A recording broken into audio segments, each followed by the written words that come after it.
Hello.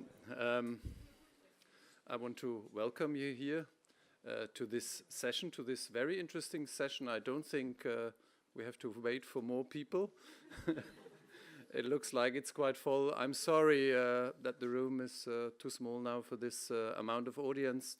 Also, it's very positive that we have so many people coming here to this session. I would invite some of you, if you want to join here for the whole session, just come over to the right side, and there are no seats, but there is a bit of space where you can stand, and you might want to take these 2 chairs. I certainly don't need one of them because I sit here in the front row. So just take 2 seats with you and help yourself by arranging it. Yeah, take them with you, don't sit there. Good.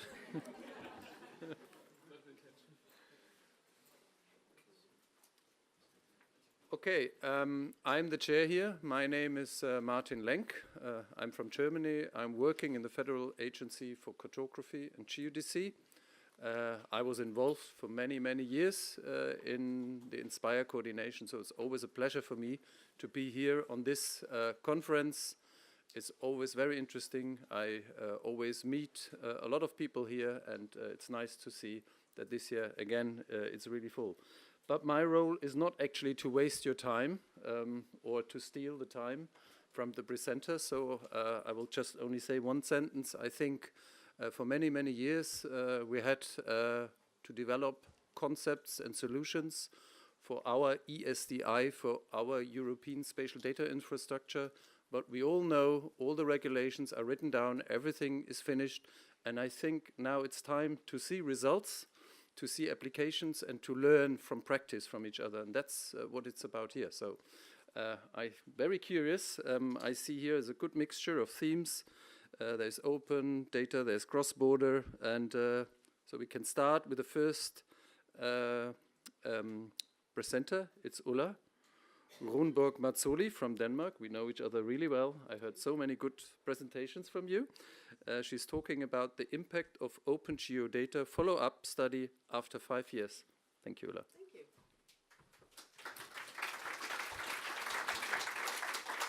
Don't clap too early, you haven't heard anything yet. Thank you for the nice presentation, Martin. Well, I'm here to give you some results of a measurement. But first I would like to know how many of you think that open data is a good idea? How many of you think that open data can actually create value? Good, I'm in a good company. Yeah, we can go. So why beat about the boat? Here's the result. So we can go home. 3.5 billion Danish kroner is the value of open geodata in Denmark. But of course, there's a little more to the story than that. We have heard for many, many years that open data is a source of value. Just open your data and we will all live happily ever after. These are just some of the figures come from the EU Commission. But is that true? Well, let's see. I will take you through a bit of back history and the measurement, and then try to view it in an INSPIRE perspective. But first, from which perspective do I speak? Who am I? Well, I'm a national INSPIRE contact point, but I also work with national infrastructure and has done that for many, many years. Enough of that. The road to open has been long and bumpy for us in Denmark. My agency actually started working on it for more than 10 years ago. But it really, really hit the roof when the political agenda got tough. The driver, Denmark was losing its competitive position, and productivity was not increasing.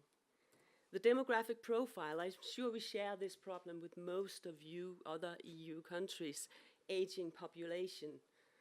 And then, of course, the continuous cuts in the public sector. These were really, really hard drivers for the politicians to sit down and say what to do about it. And they said, well, we have a huge amount of digital raw material. All our registers are digital. We are a very well-registered country in Denmark. We have a register for almost anything, even dogs. And they say, what do we want to achieve?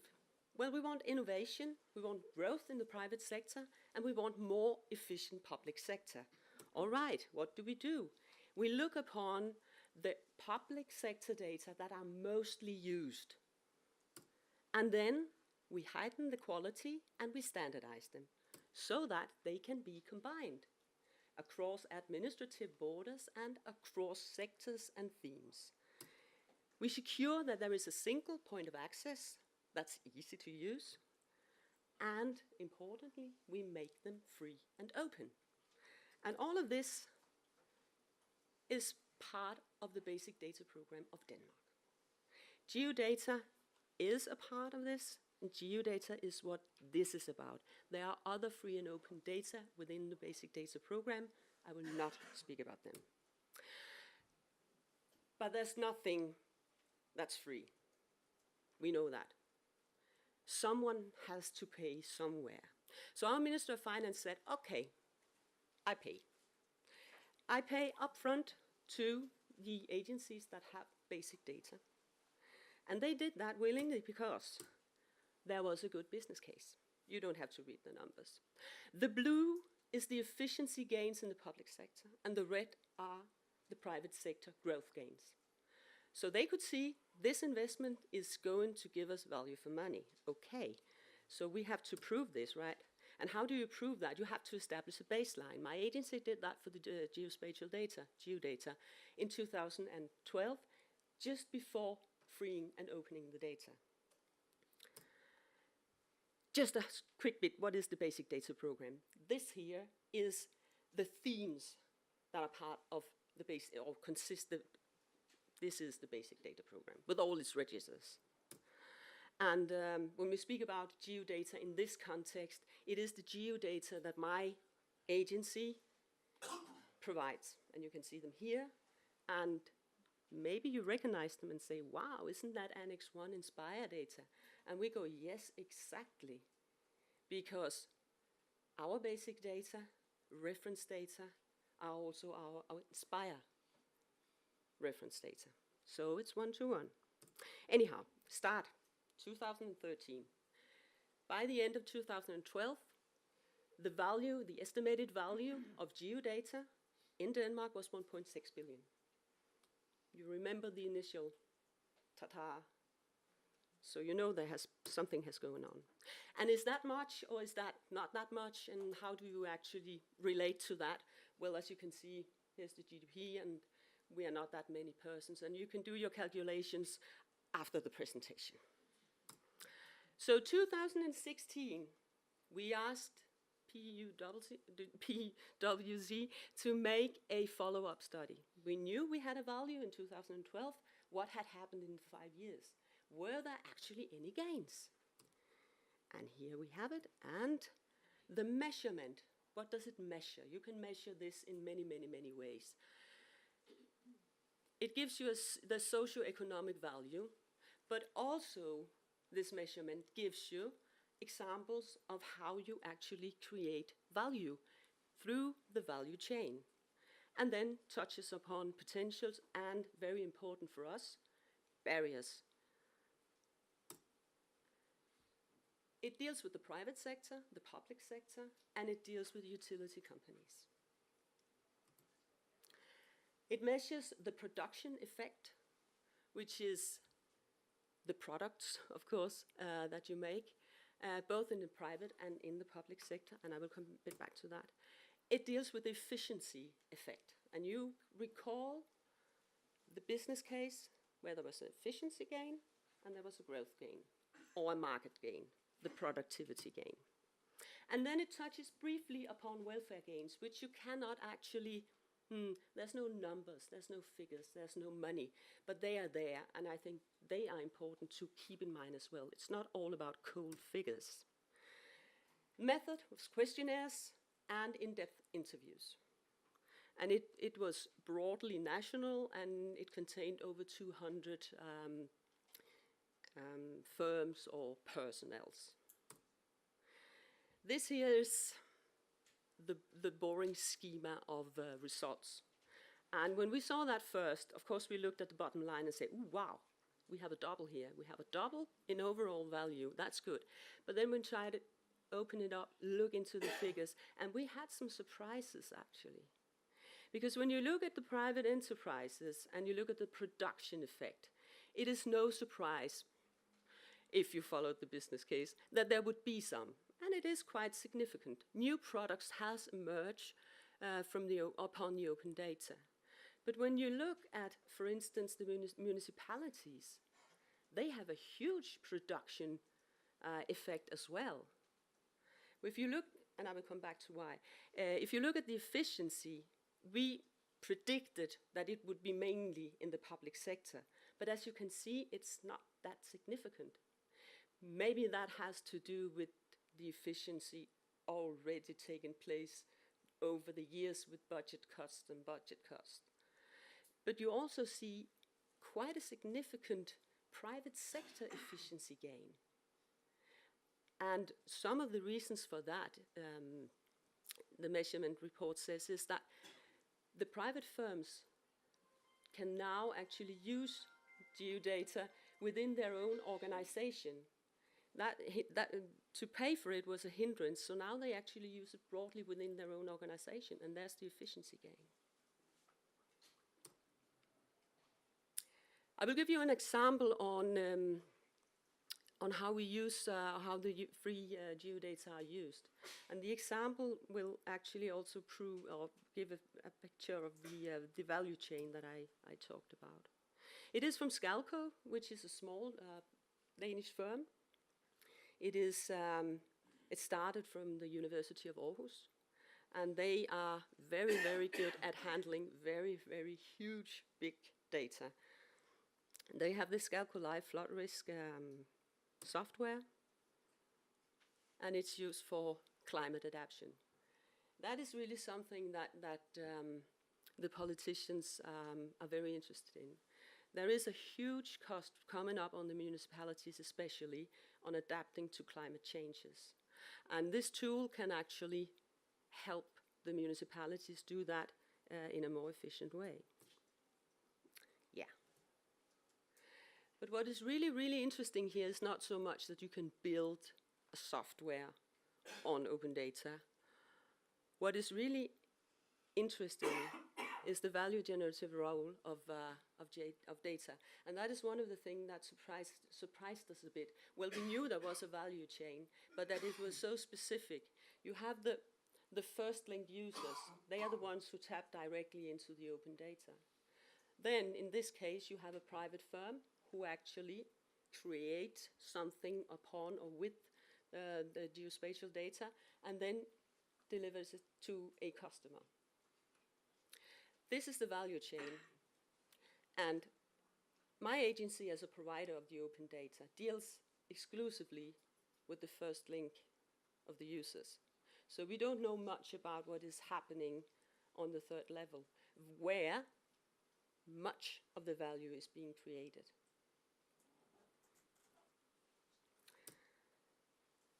So a short conclusion is that the use of free geodata quadrupled. Numbers of users, 75 times. We have so many new users. And the use of geodata, and the value has doubled. These are proofs, these are fact. It's not fake news. You can measure that. But the potentials. What we found in the report was that private and public sector said, we need standardized data, we need combinable data, and we need securance and guarantee that the way you distribute, the way you standardize, are more or less fixed. If we are going to build our business upon something, we must be sure it will be there tomorrow and the day after, and that we have a guarantee for the quality. Very, very important. So open data, yes, but structured open data. New sectors, I heard about it this morning as well, how the health area is actually dipping into the open data. So potentials there are. We say that when we speak about Inspire, there's a lot of potentials. But if we don't overcome the barriers, we will never harvest the value of the potentials. So, common grounds for both private, public, and utility services is high quality. Ensure that, please, public sector. Continuous updating, and that means not once a year, that means probably more often. Many users are speaking about real-time data. Valid and trustworthy, yes, if you're going to build your business on it, you must be able to trust these data. And then there is a cry out, please, more data sets out there. Some of them we can handle in our agency, some of them will take some collaboration cross-border. These are some of the obstacles that we will have to clear, and it's about competences, and it's about actually engaging with the users. And as I show you in the value chain, the user on the third link is far away from the distribution. So something must be done about that. And Inspire, I'm a bit, I'm finished now. So Inspire, yes, it's about combinable and it's about user-friendly. And you don't need to have a PhD to access the data. Some of the standards in Inspire are maybe not all that user-friendly, just said. So Inspire can dip into this. This is very Inspire related. What we do with Inspire is actually making this data sharing framework. We give it out, we use it to make our data accessible. And then this is about metadata, and metadata right now in Inspire view is very technical, right? It is for us geo nerds telling other geo nerds about technical details about these data. But the user on the third link has no need for that information. They want to know, what can I use them for? How can I combine them? How can they bring value to my business? So metadata is the new black. Here you go. Yes, you can measure effect. No, not all problems are solved. There is potential, and we can use Inspire to overcome some of them. I used a minute more than I should. I'm sorry, Martin. Very not disciplinary.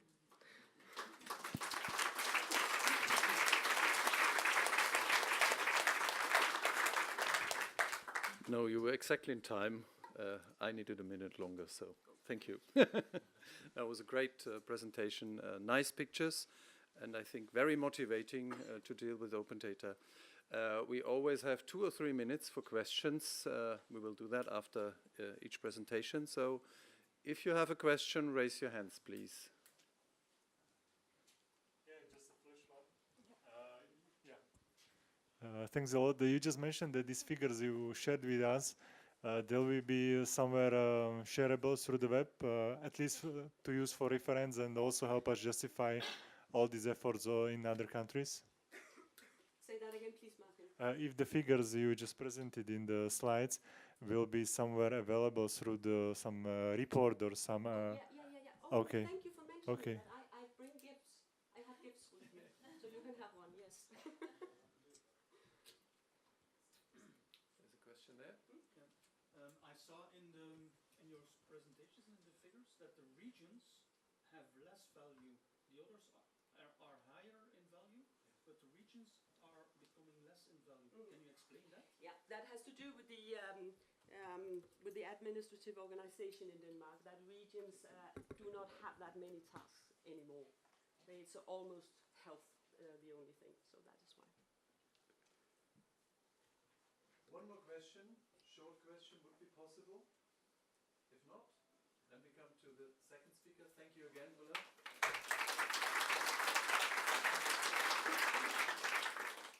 The next presentation is, you probably know, but I read it out anyway, is FLEXPUB, a strategy for flexible and innovative geospatial e-services at the Belgian federal level by Maxim Chantillon.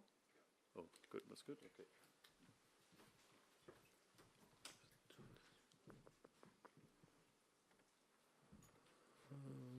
This one.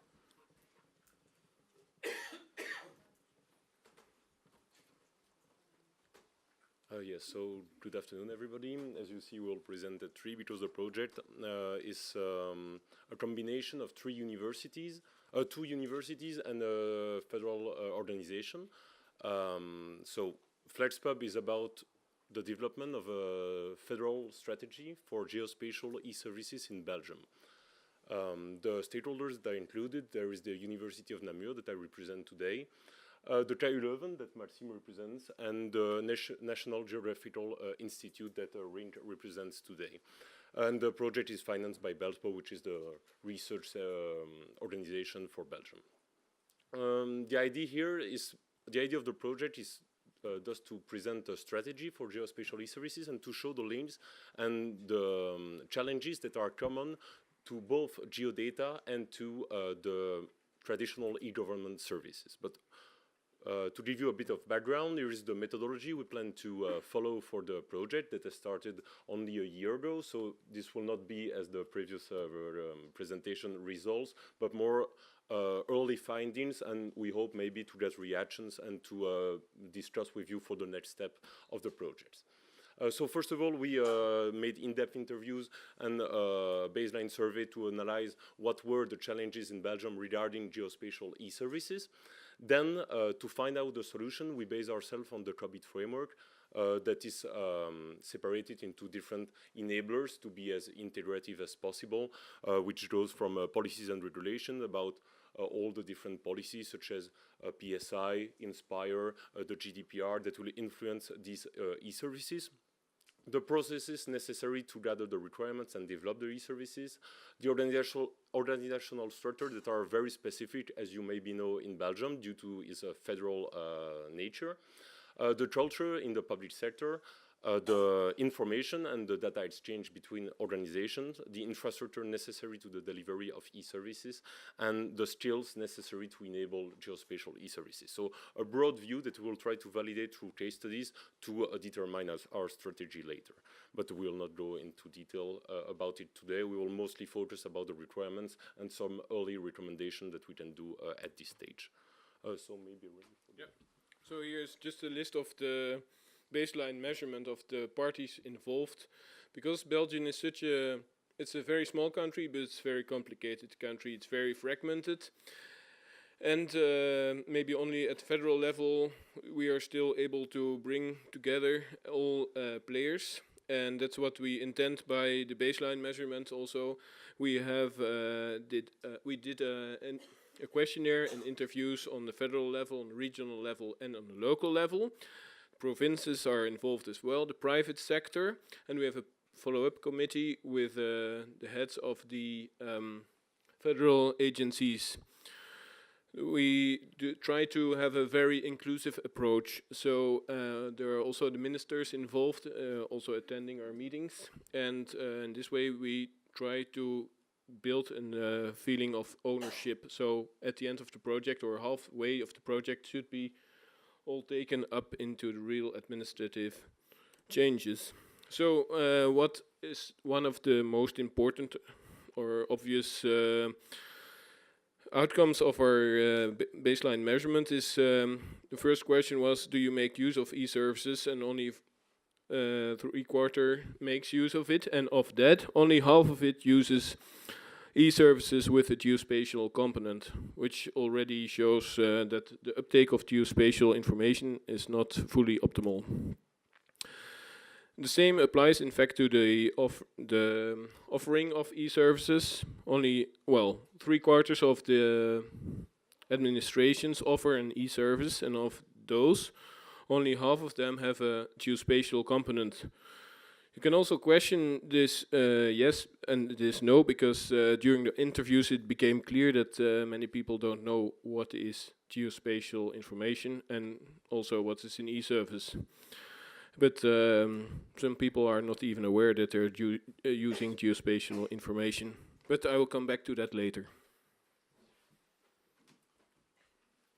now for the second enabler that we'll try to tackle about really the technical infrastructure behind the e-government services, we have three main challenges. It will not come as a surprise that interoperability is the crucial challenge, especially in the very complicated state that is Belgium, due to a lack of technical standardization. Different data models between different regions and federal levels makes cooperation and development of integrative e-services difficult.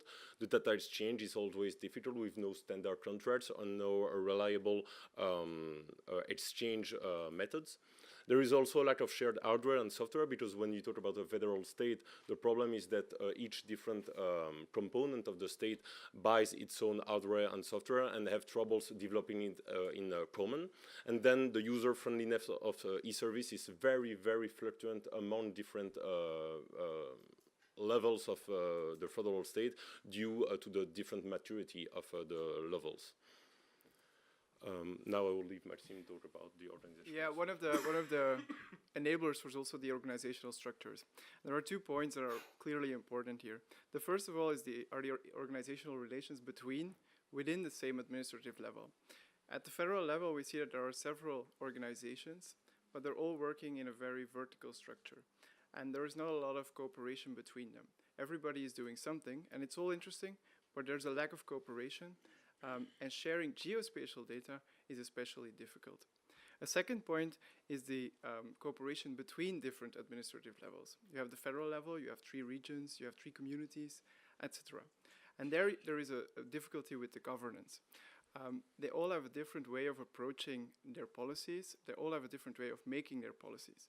And that is creating difficulties because they all have a different time schedule and they all want to do different things at different moments. And it's leading to difficulties in combining their different approaches and in exchanging the data. An example is, for example, the Flemish administration. The Flemish administration is working in a much more hierarchical way than the other ones, while we see, for example, at the federal level, is working in a more network approach. They have different approaches, and this makes the cooperation more difficult. Second point is the lack of clear leadership.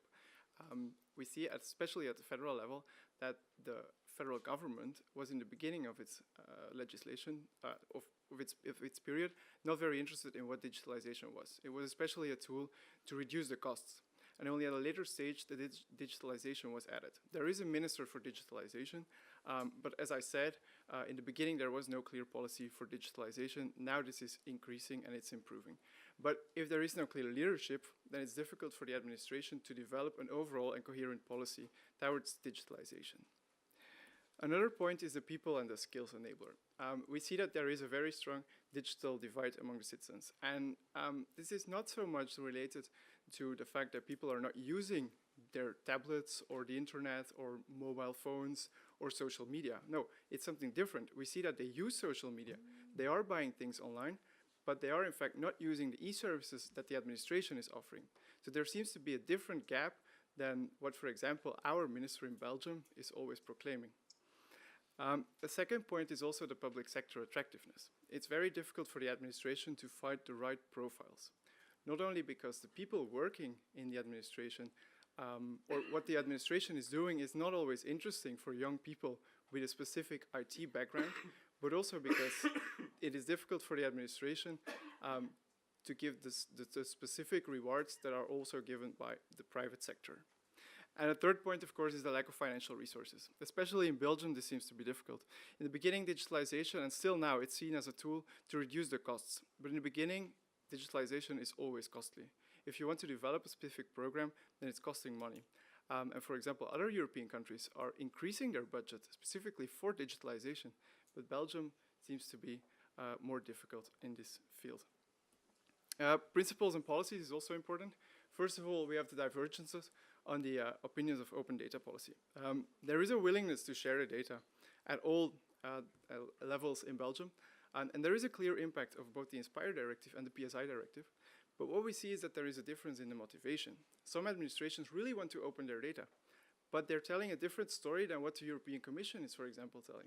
The European Commission says, like, well, for us, open data is about increasing the markets and opening it for the private sector. But in Belgium, what the administrations often say is like, no, we want to increase the transparency. But in fact, that's a very different story. If you want to increase transparency, then it's indeed questionable. Do you need to open the data, or do you not need to open the data? Or is it really about the market? And I was very happy to hear the story that we just heard about open data. It's indeed about the market and not so much about transparency. Then, Rink, I think you want to say something? So why does your organization exchange the location-based data that it produces? Why is this an important question? It has already been addressed at the plenary session that location-based data is fundamental to government data. And a very obvious outcome is that it helps an organization to reach its goals. But that's a very silo way of thinking. More worrisome is that there are not many people or organizations that say that it increases the transparency of the organization, although it's a goal of the federal government to have more transparent governance. It is also not part of a culture of an organization, or it doesn't adapt to the changing expectations of the citizens. Citizens see a lot of developments in, for example, Google. Yeah, one very important thing is that it reduces cost and saves time. This is something that we see many times, but apparently organizations are not aware of the need to exchange location-based data. We are doing active research and bringing parties together, and it is obvious that it will bring cost reduction and time saving. So there's much work to do, and this is just the outcome of a baseline measurement. Time is at 0 level, and so we hope we can really contribute with our project to future developments. Yeah, we have a number of specific recommendations. The recommendations are just preliminary, but they might maybe be useful for your specific administrative context. First of all, we think that it's absolutely necessary to develop a clear governance model. Developing e-services is not so much about the technical requirements. Of course, technical requirements are important, and you will always find a solution for your technical requirements. But first of all, also think about the specific governance approach that you want to take within your administration. How do you want to approach it? Secondly, we spoke about flexible e-services. Now, flexibility means that you can create flexibility, but in order to create flexibility, you need to decrease the flexibility in some areas as well. Administration often tend to think that if I want flexibility, well, then I'll just do what I want to do. But in the end, it also means that you need to apply different structures and that you need to reconsider how the others are working, and you need to work together. And that means, of course, that there is interoperability and that you will have to share certain services. Finally, another point is the sufficiency of leadership. In a Belgian context, we've seen very often that there is a network approach. Organizations are talking to each other. But in the end, they're not really finding a solution. So it's very important that there is a certain actor within the governance framework that has a certain hierarchical power over the others, and that can take certain decisions at a certain moment. So yes, indeed, bring the different actors together, let there be a network, use network approaches, but also use hierarchy.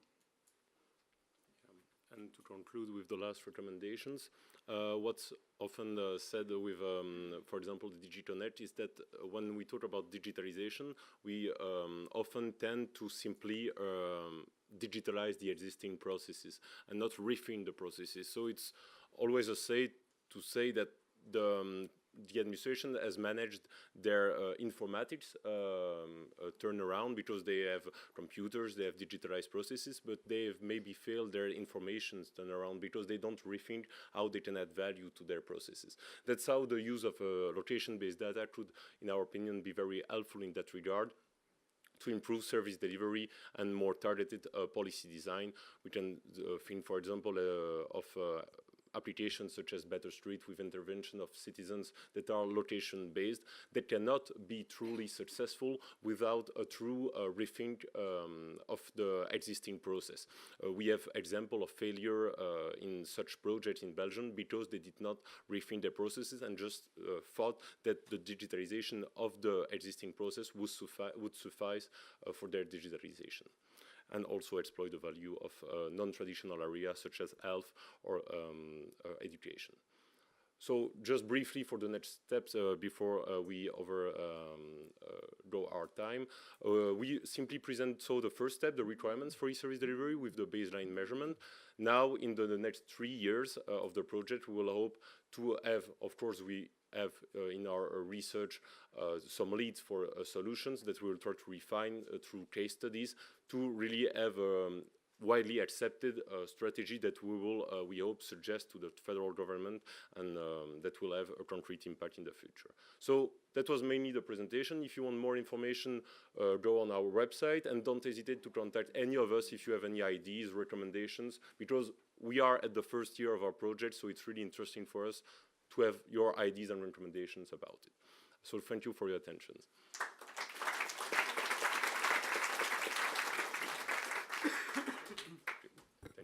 Thank you very much. I'm also impressed with your format with 3 people in 15 minutes. I think we're all really awake now. Thank you. Okay, we have time. Thank you for, well, you know, keeping the time. Are there any questions? We have time for questions. There is a question there.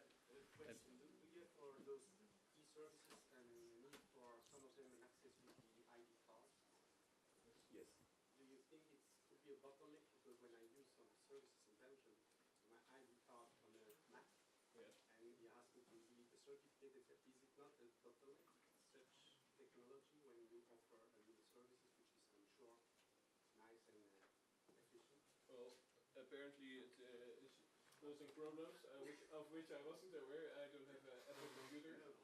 But can you repeat the question first? Can you please use the microphone? Okay, I think better for the people. Thank you. So the question was, why don't you think that the use of an eID can be a bottleneck for the development of the e-services, like with the device? But apparently there are some problems with Apple computers, but Belgium was one of the first countries in the world, maybe, that developed the eID for the country, for the whole of the country, and they're right now working on making it better accessible also on tablets without the eID. So I think that will be overcome. It's not our responsibility, but we are in close connection with the digital. No, Of course. I will maybe add, of course. One more question before you start a discussion. Okay, no problem. We can discuss. Yes, it's a very small question. I would like to know whether you have published something or you are intending to publish something about this project. All the reports that we'll publish will be on our website. We are currently, the presentation will be, not the presentation, but all the work package 2 reports, so the baseline measurement, we have a 50-page report that details all the questions, all the recommendations, and it will be published on the website. In English, of course. In English and accessible for everybody. And if you need more specific detail, don't hesitate also to send a mail, and we'll be happy to share any information that we can share, of course, with you. We're also happy to hear your feedback from your experience, because we are also doing benchmark studies and so on. So, thank you. Thank you very much. Thank you. Again.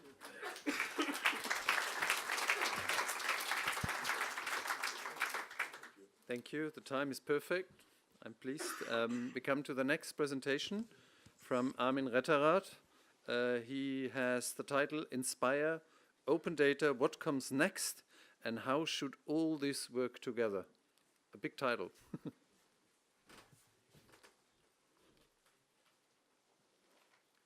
Okay, I try to do the presentation online. Okay. I need 1 minute. Okay.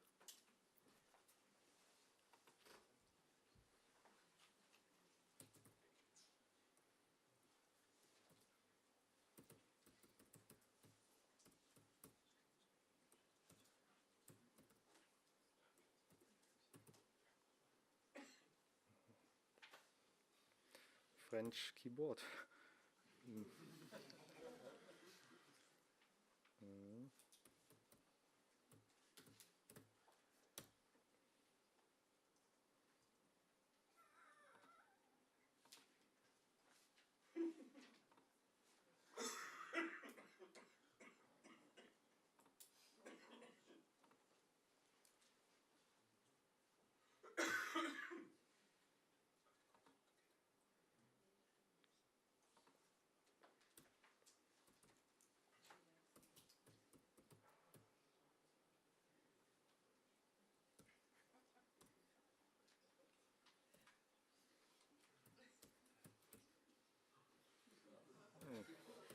Oh no. Okay.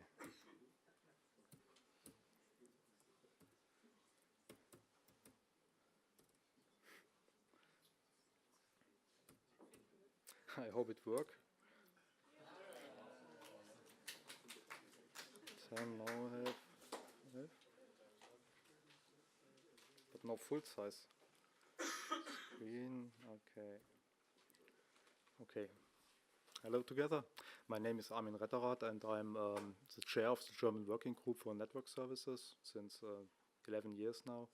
And on the other side, I work for 3 different federal states in Germany as a software architect for the geoportals.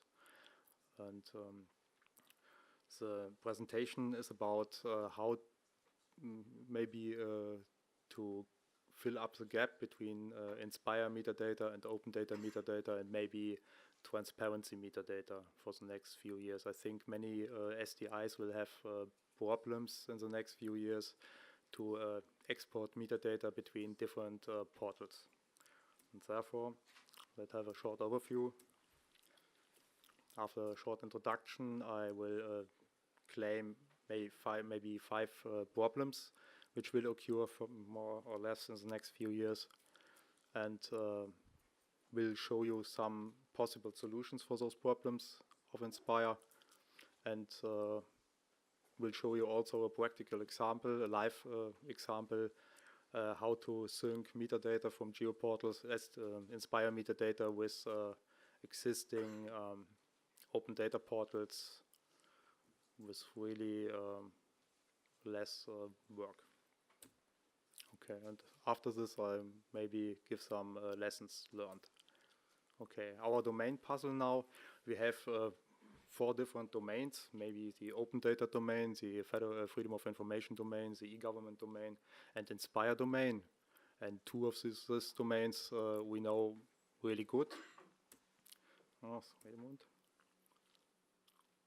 And this is the open data domain and the Inspire domain. Let's begin with the Inspire domain. Some facts about Inspire. Inspire's architecture is based on metadata exchange, everyone knows it. And we have existing legislation at all levels of administration now. And we have an existing technical framework based on international standards. It's very good. And we have a well-orchestrated data model which we try to fulfill in the next few months and years. And we have more than 10 years of experience with implementation on Inspire network services, data transformation, and so on. But we are not in the political focus. And why we are not in the political focus, maybe we can discuss after that. The open data domain fact sheet is about the architecture is similar to Inspire, is based on metadata exchange. They have no legislation, normally no legislation. Most initiatives are based on political decisions.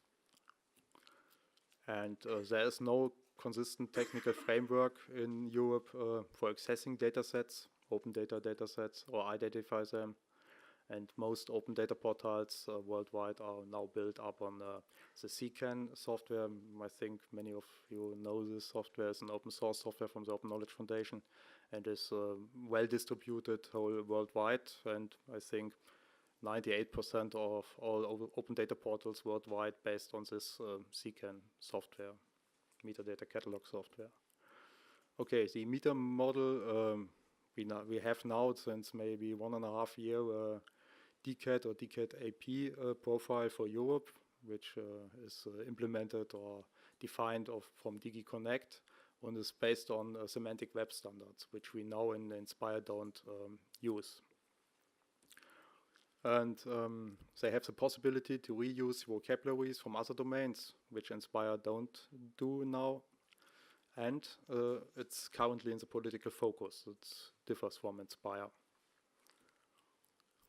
And common to both initiatives are the architectures. They're all based on metadata exchange and metadata description of data sets and documents. And many data sets is the other problem, are both relevant also for Inspire and also are published under an open data compatible license and therefore should be collected in open data portals. Okay. Some actions are undertaken in the last few years to allow the exchange of metadata between open data and geoportals.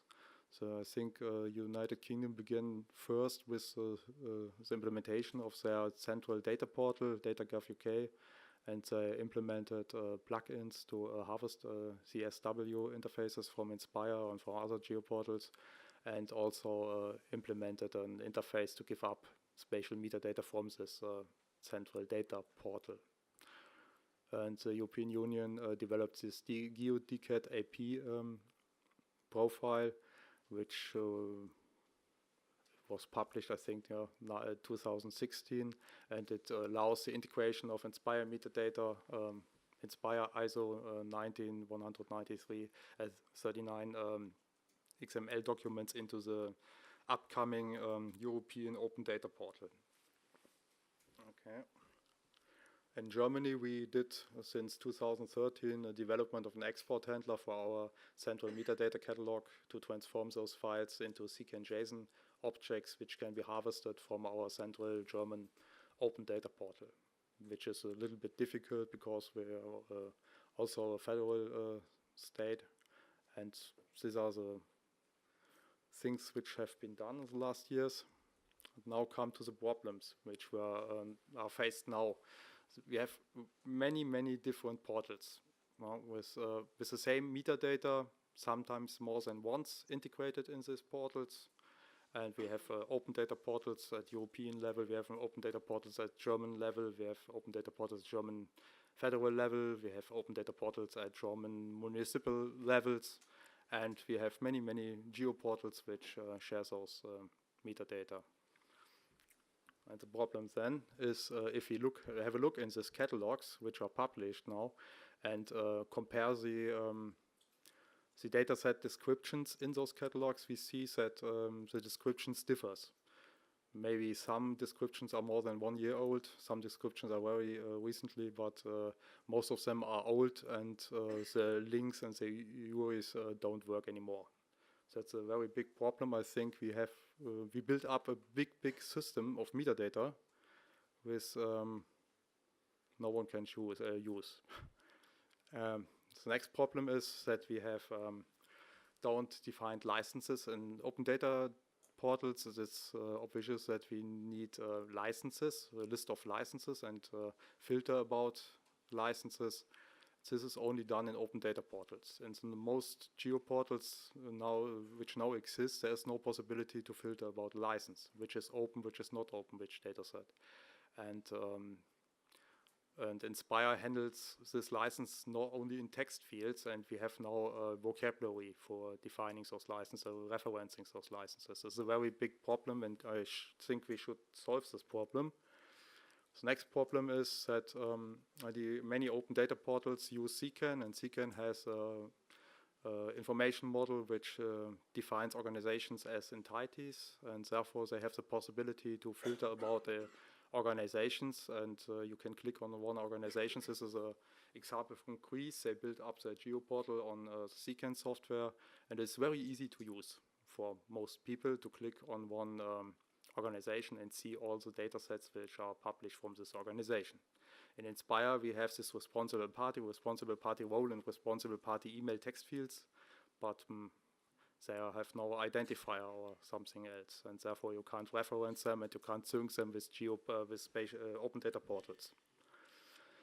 Next problem, in the last few months and years, the freedom of information domain get more and more into political focus, and initial requirements for transparency platforms occurred.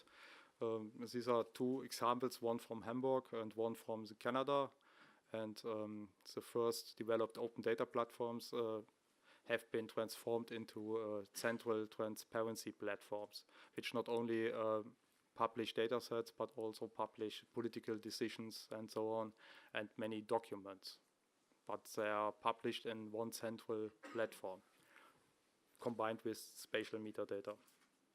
Okay, some conclusions and to-dos. What we have to do in the Inspire, I think, the metadata model should be adopted to reference licenses and organizations by usage of external vocabularies, but we don't have them.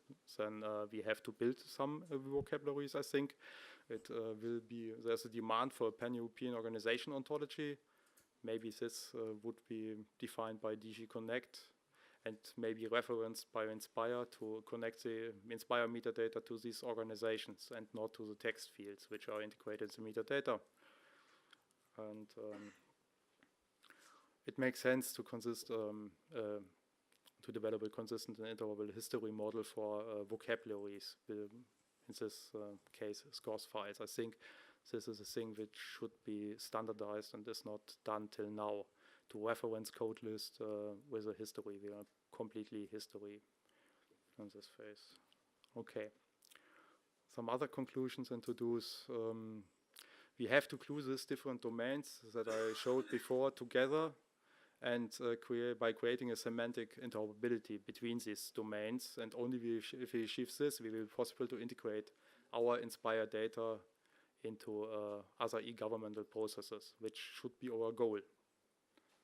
And not to publish metadata, and then hundreds of portals. Okay, the required actuality of metadata, the other problem, could only be achieved if the metadata exchange process will be altered, I think. We now use this harvesting process from the CSW interface, which is, I think, came from the libraries, and they don't have such a priority to actuality. But if we use this harvesting process, which may need some weeks to get new metadata into the different portals at the different levels, it's not good enough for getting a central registry for services which can be used by users. Okay, and therefore I think it will be better to use push methods instead of harvest methods, and therefore maybe we need to discuss about integrating authentication, authorization on the different levels of catalogs we now have. Okay, that's a practical example. I think I have now 4 minutes. Okay, I show it here on the screenshots.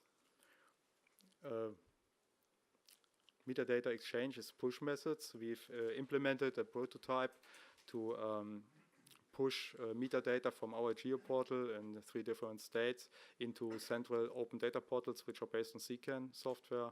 And the assumptions or prerequisites are the management of licenses as entities, the management of organization as entities, the coordinating authorization system, which is synced between the central transparency portal and the geoportal, and the use of identical identifiers in both systems, and the usage of an API which should be standardized to create, update, delete by identifiers or combining identifiers, categories, and timestamps. This is a very technical thing.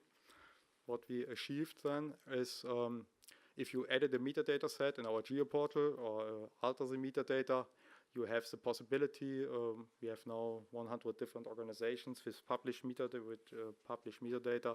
They see directly how many metadata should be published or deleted in the connected open data transparency portal, and they click on the button, and after this, the metadata is actualized from the geoportal into the open data portal by API. What you can achieve with this API is to, in the newer versions of CCAN, is to integrate some components of your geoportal into the CCAN software, with using the resource views is a technical thing in the CCAN development, and you can integrate your URIs into the transparency portals without using the transparency portal plugins which came with CCAN, which are not so good for spatial data. And also you can show spatial metadata in these transparency portals by defining them as a resource. Or using Inspire atom feeds. So Inspire atom feed client integrated in a CCAN as a resource, CCAN resource view, and there you can glue together Inspire and maybe these open data transparency portals without any big work.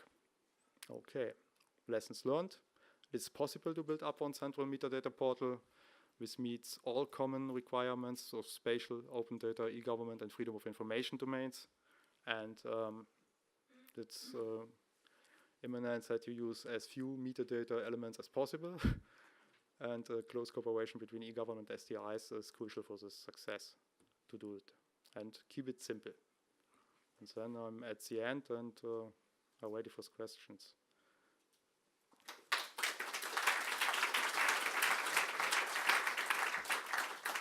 Yeah, thank you very much, Armin. I really like the bridge here on this, because that's what you just introduced, the bridge between open data and Inspire and geospatial world. Very important. Are there any questions? We have time for questions. There's a question over there.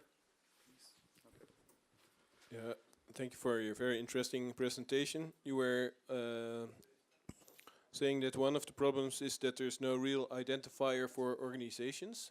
Yes. Would from the archival world, they have to give to each institution that produces any governmental information, have to give it a unique identifier for the whole world, in fact, or at least for Europe. Yes. Would this be a good tool? Yes, we need it. We need a central registry for organizations because we need to reference them. It's not our work for our spatial data specialists to manage organization data. That's not our job. Okay. Yeah. Thank you. So one more question is possible. Ulla. I was just wondering, I spoke with one of these users, you know, and then they say, we don't want any more portals. We just want to search our geodata on Google. Mm-hmm. What do you think about that?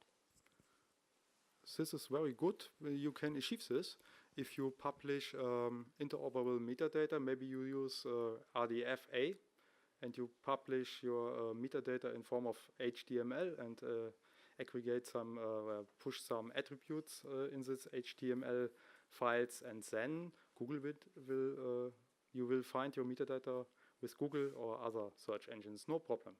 And the CCAN software have many different connect points and different transformers for metadata, and you can get the metadata in ISO or in DCAT profiles or in HTML or whatever format you need. This is normal semantic web technology, which is used in this case, and this is enough also to be found with Google. But it is also the requirement to build up central e-government applications, to connect different domains of e-government, spatial management, data management together. And we need identifiers and responsibilities for this information. We only do the geospatial work, nothing else. Okay, thank you.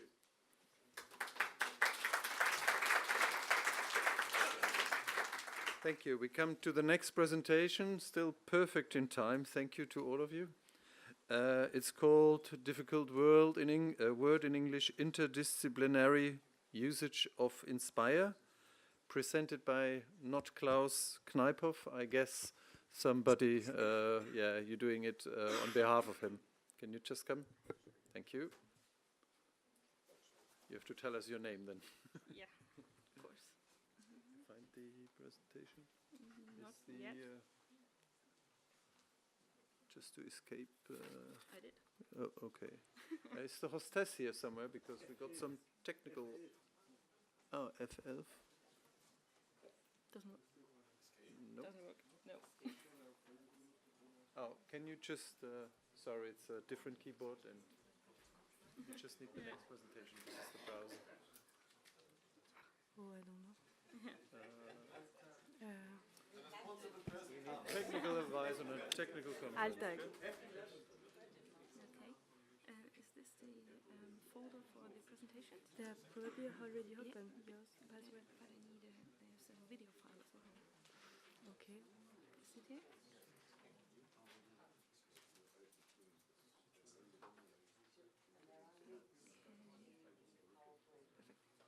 You have it? Yeah, I do.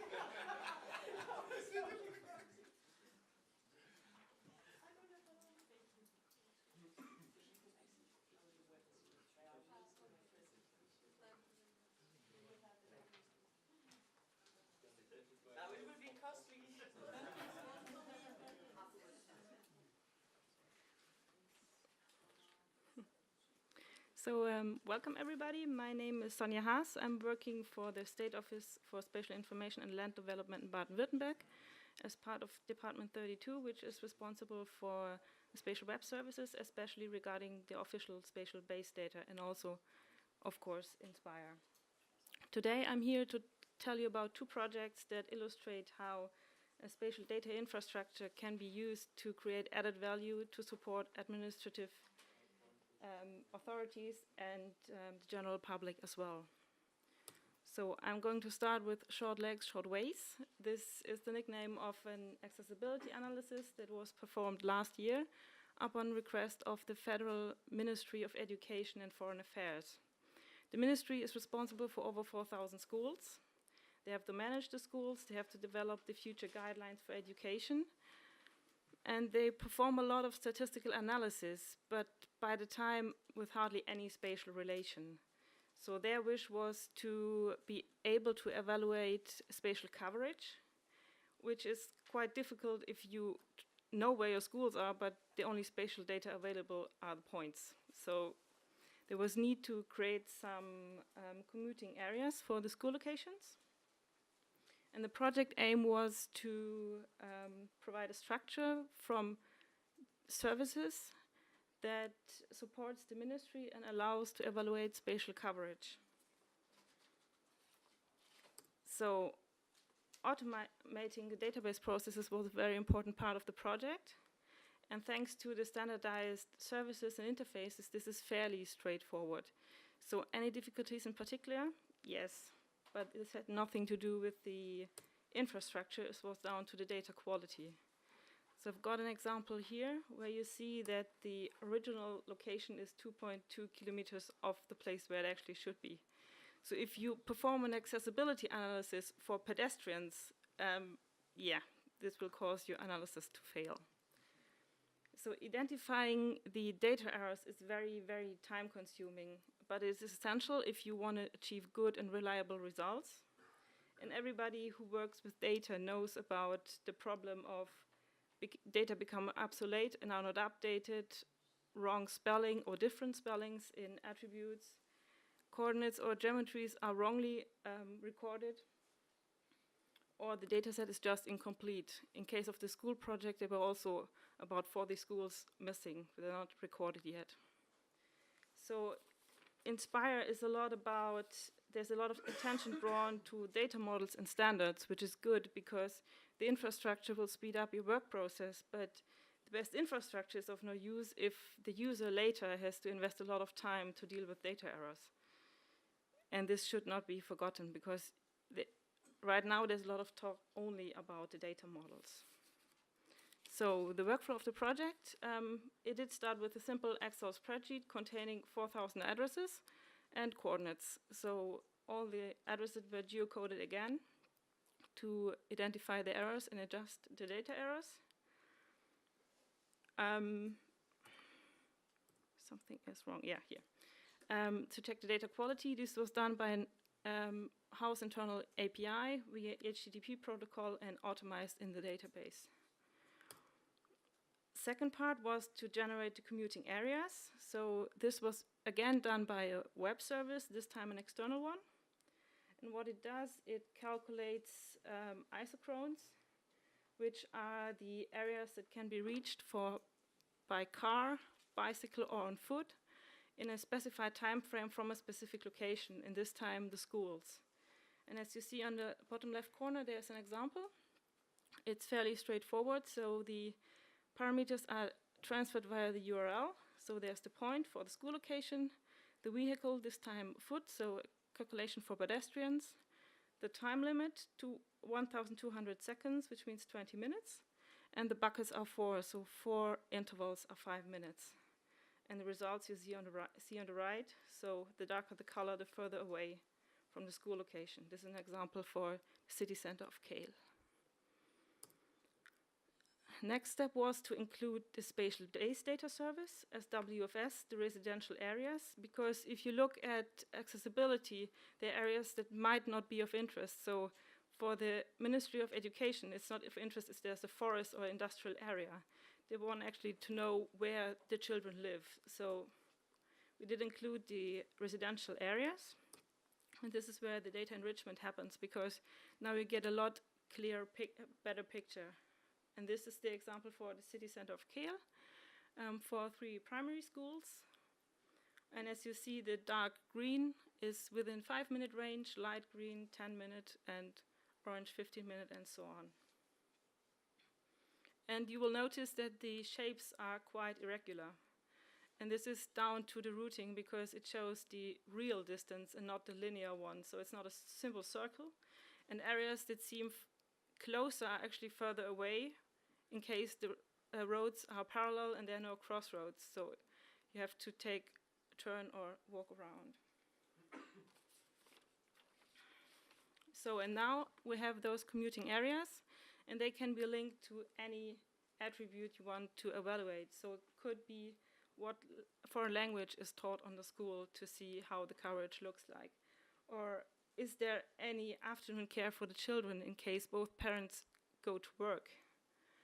And this is something that can now be investigated. So instead of an Excel spreadsheet, there is now a database structure that allows to investigate different scenarios. For example, separate for different municipalities. So this is an example for just Stuttgart, all the primary schools, and accessibility for pedestrians. Or we can look at the accessibility of all grammar schools for the federal state by bicycle. And by linking those different services together, the federal ministry now has a tool to support their administrative work. And this is also where the connection to Inspire is, because the directive itself states that added value services are desired and the public should have access to it. And the accessibility analysis was now performed for an administration, but the matter of accessibility is part of our daily lives. So I guess everybody can relate to those questions. If you're new to a city, like today, maybe Strasbourg, you want to know where can I buy groceries? Is there a cafe, bar, or restaurant? Or if you are planning to move or build a house, is there a problem with noise? How does the climate look like? What is in case of floodings? Or what is the shortest way to the railway station? And Inspire, yes, it does provide you access to spatial data, but I don't think anybody would be happy in this situation to have a compliance service that provides you millions of buildings. I think this is not really the use case for this kind of problem. And this is where the second project I want to show you is built for, to answer those kind of questions. It's called Spot BW. It is a web application developed to answer those kind of questions. It is built up on different web services that combine data from official, commercial, and open sources. And it provides the user with information on a chosen location, so he can investigate the surrounding area and the point of interest that are around. So I brought a short clip to give you an impression.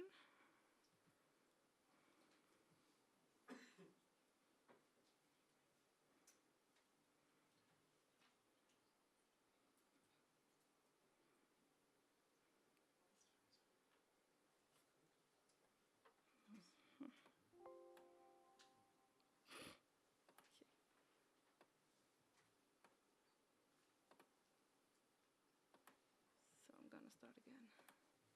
Oh.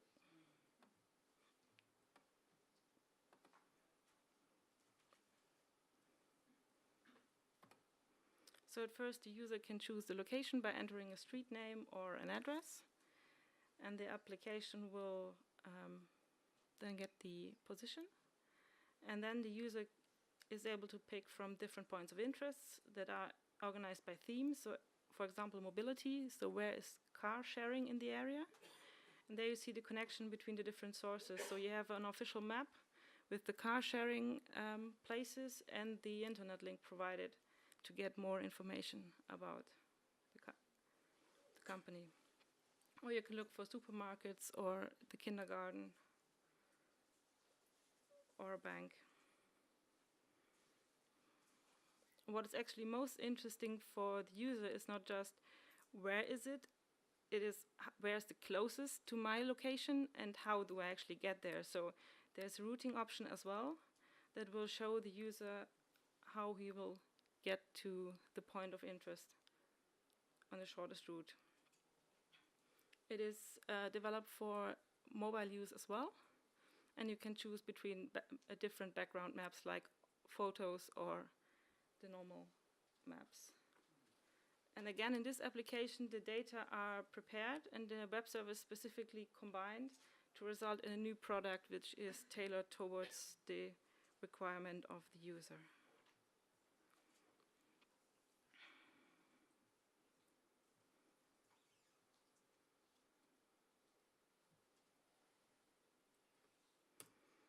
So to conclude, there are projects for two different use cases. One application was developed for an administration, the other one for the general public, but they have two things, they have a lot of things in common. Once they combine different data sources, and through the combination of those data sources, they create added value through the data enrichment that happens. Both projects the applications themselves become part of the spatial infrastructure as they are accessible via standardized services, as they are built up from them. And this also together creates user-friendly access to the spatial infrastructure, because the user is often faced with a large number of portals and data sets.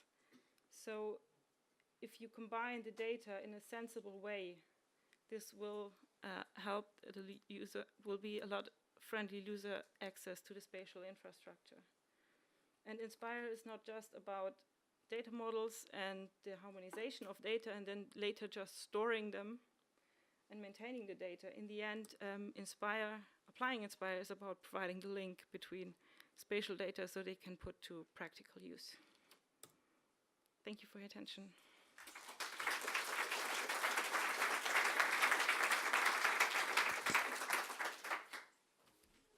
Thank you very much. Another format with a clip. That was interesting. Showed us really how it works. Thank you. Any questions? Then I have a question. Ulla, you said, I hope I didn't miss it, it's a project. Will it be turned into something like a service, something which will be... Which one? Well, both of them. Both of them. So Spot BW, it is still in the development stage, and it's up on the ministry to decide if it will be available for the public as well. And the school project, same situation. So right now it's only available for the ministry itself. Yeah. Thank you. Ulla, you still got a question? Yeah, we have. Oh, there's one more question over there. We have time. Thank you for this presentation. You talked about the geocoding step of addresses and the data quality. How do you check this, the quality of the geocoding? So the data we got from the ministry already did contain coordinates. So the addresses were geocoded again with the house internal, the official coordinates, and then we measured the distance between them and worked our way up from the longest distance to the shortest one. And so, the closer they got, the better was the data quality then in the end. going to ask about data quality, so that's fine. There's one short question. It's okay. Then thank you very much.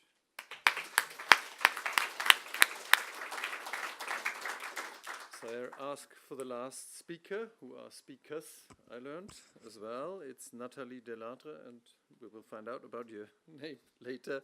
It's a really long title, but I read it out anyway. Cross-border data consistency, an inspired first step to connect your country to cross-border digital economy. Best practice examples from national mapping agencies. Thank you, Martin. So just let me introduce myself. So I'm working at the mapping agency of Belgium as Inspire program management. Yes, this is okay.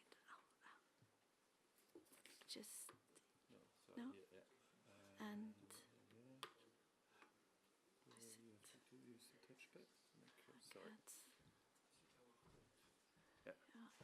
Go to the Explorer. Yeah.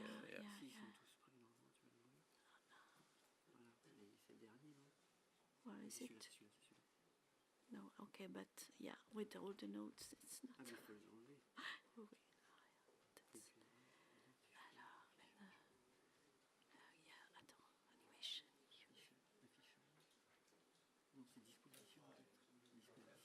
Yeah, F5.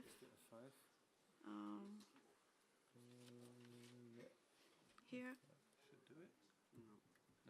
No, so you know in advance what I'm going to tell. Sorry, you have the time to read, I think. No? Okay. Yes, coming back. Yes, okay. So I think that we are now in the topic of the day, Inspire working all together across border. And before you ask me some questions, I will take the opportunity to ask you some. Specifically to those ones who are responsible for the Inspire implementation. My question is there some of you which are currently dealing with cross-border data consistency? Yes? Yes, so the European, of course, and they are there, but I don't see a lot of national persons dealing with that. But in fact, it is also written up in the directives. Don't forget it. So, maybe the other question is, do you think it's a priority, something we should deal with? Wow. Yes, but I see a little yes, not so many. So, it seems that last question, but probably more difficult. Do you think it's feasible? No answer. So that means that we need, in a way, to convince you.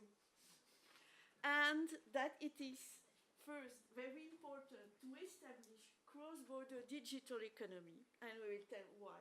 That's a kind of priority, and that it is really feasible, and that we will show you by very practical example how the mapping agency is doing this work all together.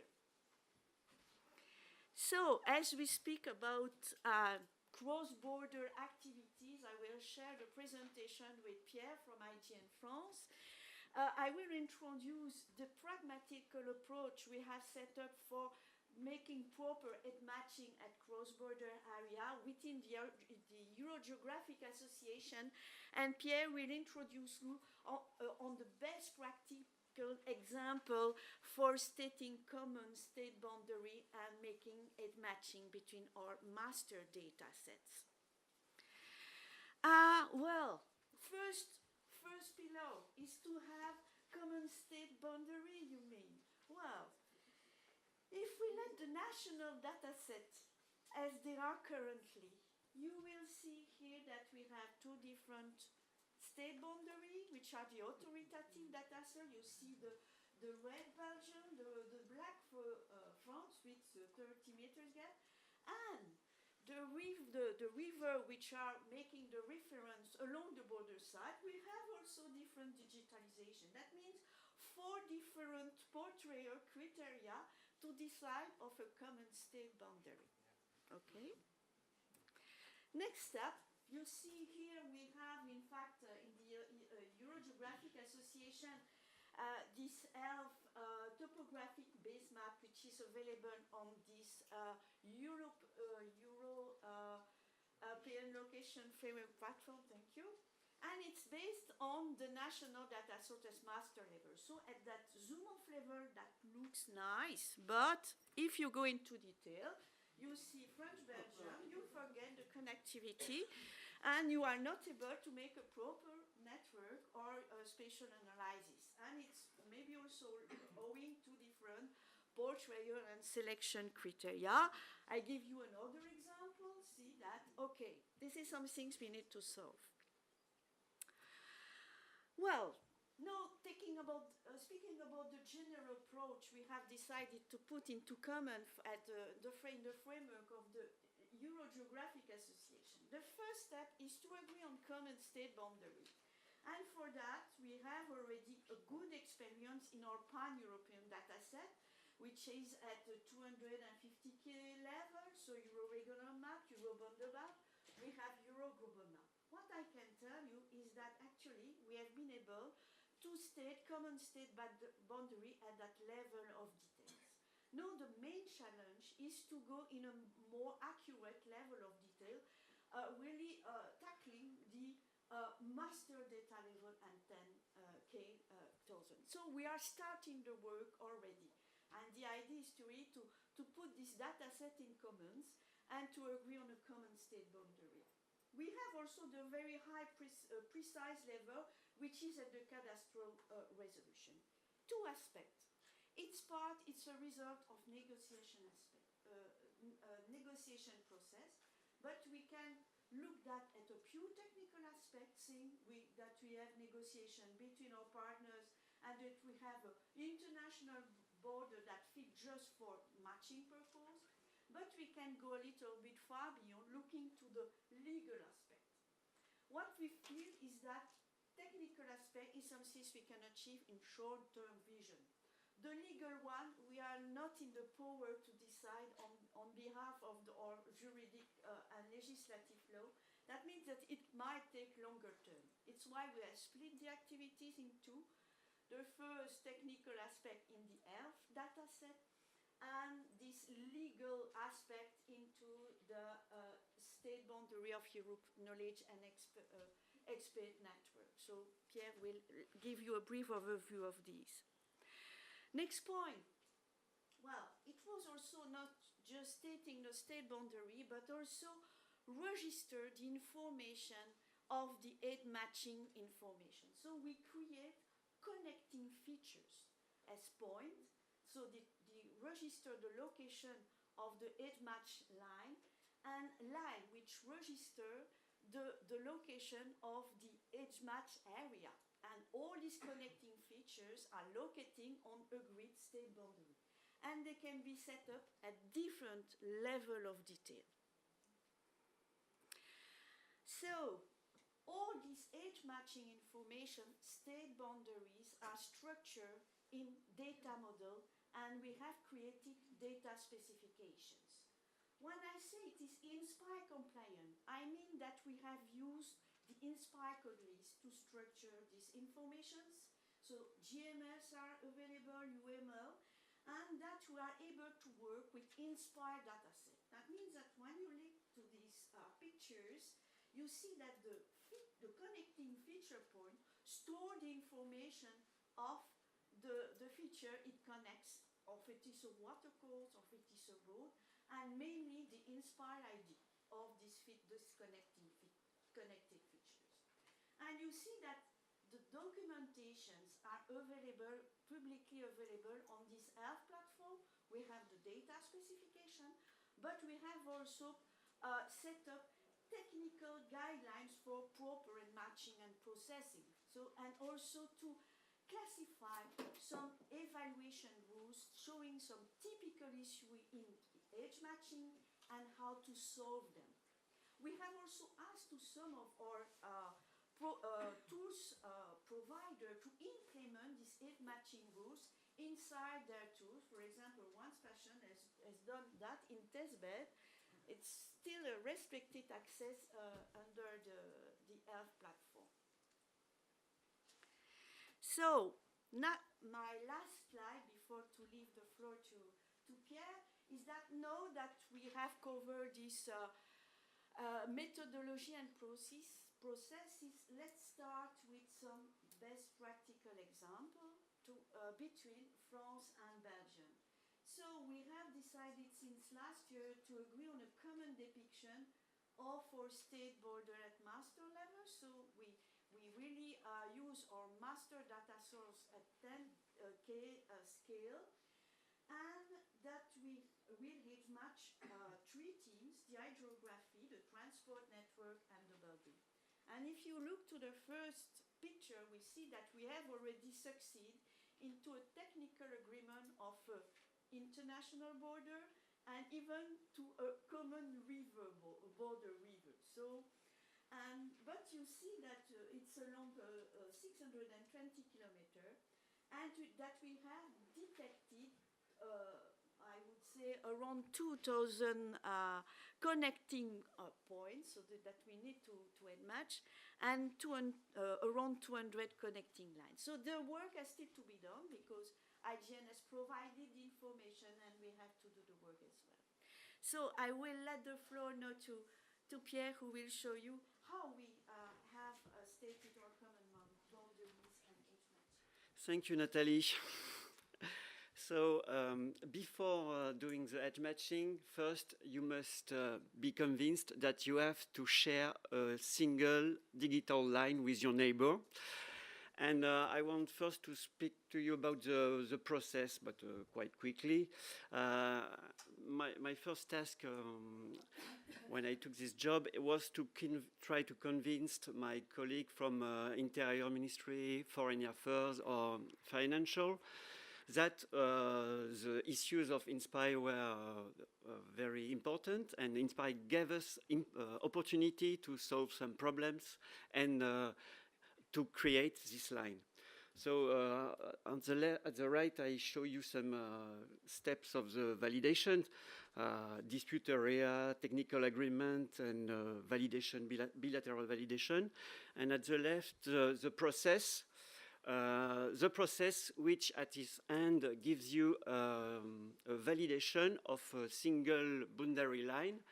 And the single boundary line is not in competition with the text of the treaties. It's just a parallel validation in a geolocalized context.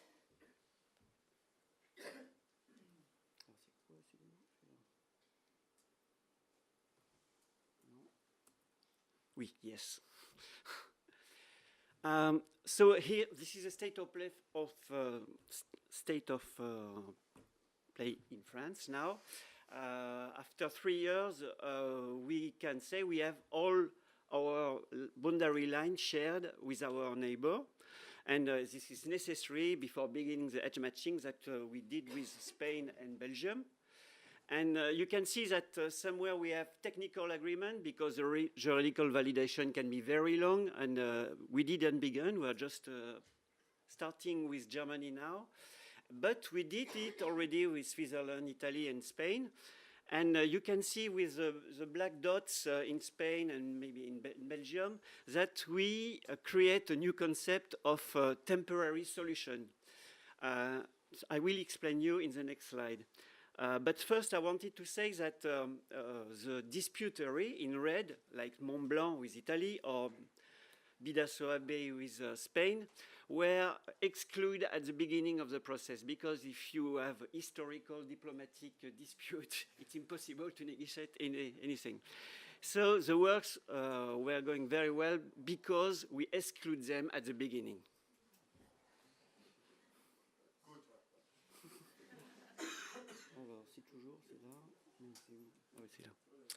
So what's a temporary solution? We were convinced, both in Spain and in France, or in Belgium too, that we need this shared single line. So we decided to have a single line with temporary solution. That means that we planned to do some job later.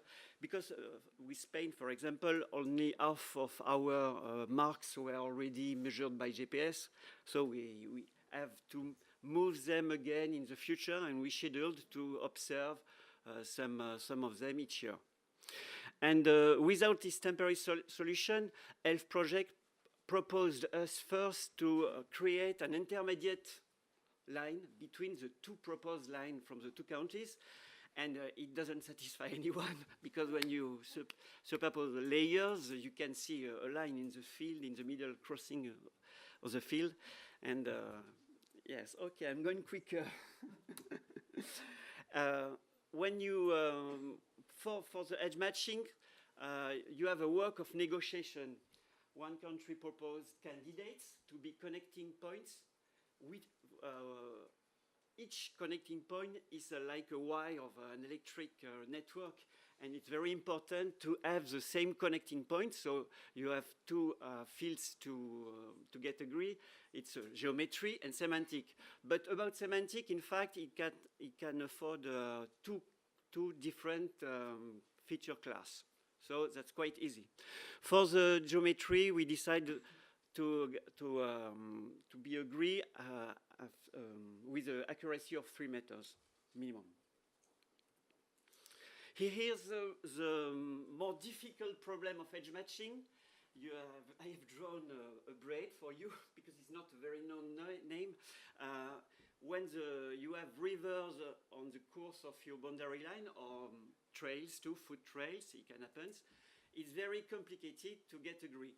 So as it would be too much costly and too much long to have an historic study on the rivers, you have only two solutions. The first one is to remove, one part decide to remove his river and takes the hydrography from the other part.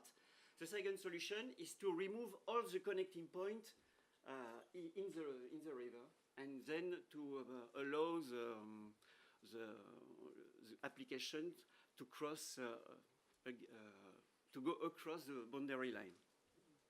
This is a more difficult case. Our CIO told us in my agency that we had to do the work once for ELF and for INSPIRE. That's why we introduced directly the single boundary line in our data source. And annually, we change a bit when we have a temporary solution, for example, and then we delivered it to the ELF platform. After, for the process of edge matching, we extract 3 kinds of objects: the connecting features, the neighboring objects to know how to work, and the single chair line. And after begins the work of negotiation.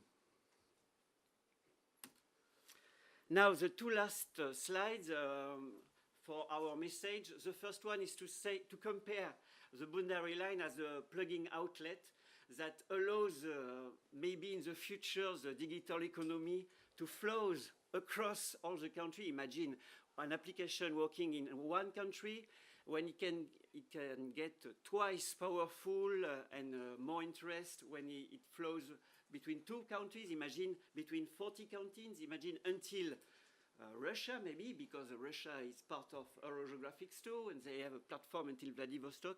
So that's very important that each country can let this electricity flow.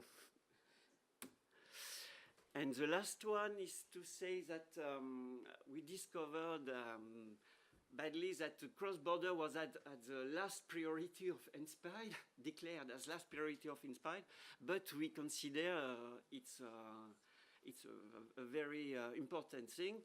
And maybe the first qualified data to implement, when you see all the project and in the future UNGGEM, you need very qualified data as a shared boundary line to make geographic economy advance and to be a support of the digital economy in general.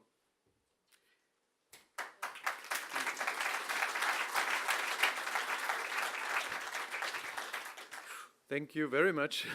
Oh, you're sweating. I think we still have time with that good presentation for 1 or 2 questions.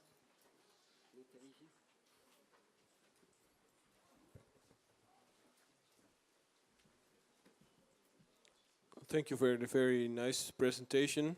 I'm immediately thinking, do you have a cookbook so we can do it for other countries as well? I mean, yeah, a recipe.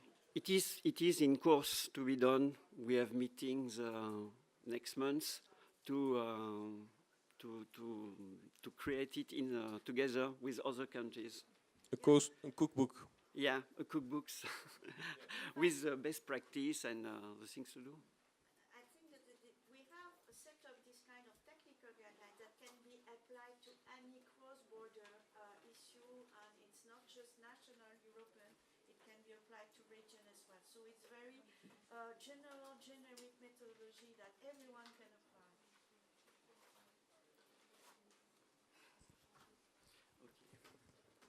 Thank you. There is one last question over there in the corner.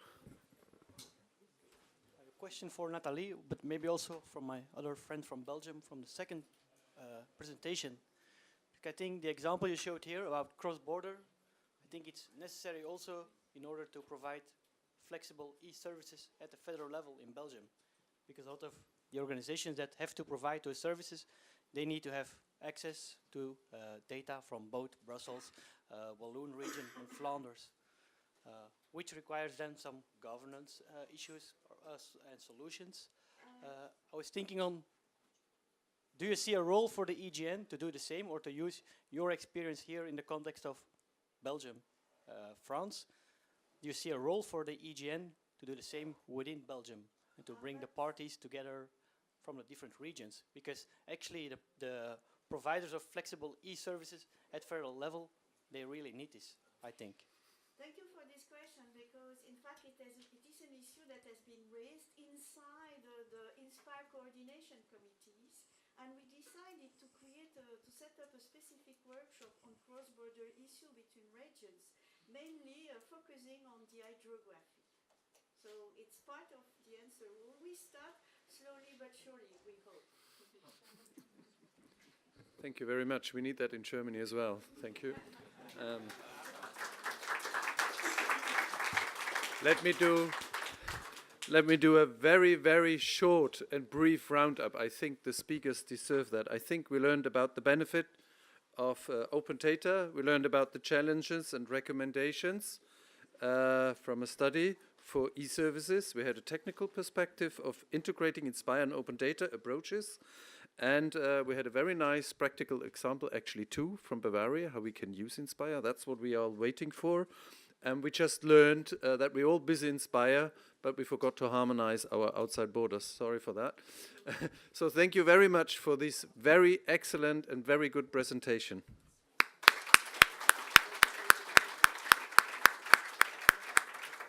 Okay, have a good afternoon. And thank